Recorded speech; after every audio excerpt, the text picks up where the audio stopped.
اخلاقی اوصاف آپ صلی اللہ علیہ وسلم کی ہے، جب کسی سے ہاتھ ملاتے تو آپ اپنا ہاتھ اس وقت تک آپ صلی اللہ علیہ وسلم نہیں کھینچتے جب تک کہ آپ اپنا ہاتھ نہیں کھینچیں گے۔ ہم لوگ بڑے مولوی ہوتے ہیں نا، تو بڑے مولوی سے جب آپ ہاتھ ملائیں گے تو مولوی اس طرح ہاتھ دے گا، آپ سمجھ رہے؟ اور اگر اس کے ساتھ آپ ہاتھ ملائیں گے، تھوڑا سا پٹھان اس کا ہاتھ دبائے گا تو مولوی کہ ابے اگر میرا ہاتھ ٹوٹ جاتا تو پھر تو تیرا ہاتھ ہے یا ڈبل روٹی ہے؟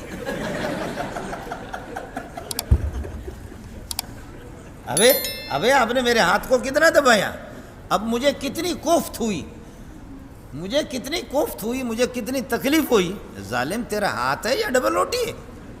اس طریقے پر تیرا ہاتھ۔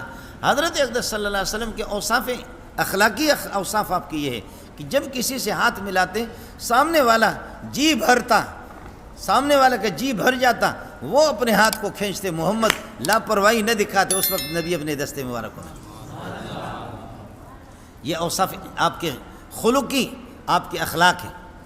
اس لیے یہ جو چھت کے اوپر جب چڑھتا ہے نا مفتی مظہر، تو آپ کہیں گے المظہر مظہر الدین علی السطح، چھت کے اوپر ہے، یعنی مفتی مظہر کے یہ کہ جوتے وہ چھت کے اوپر ہے، پاؤں چھت کے اوپر ہے، چھت نیچے ہے۔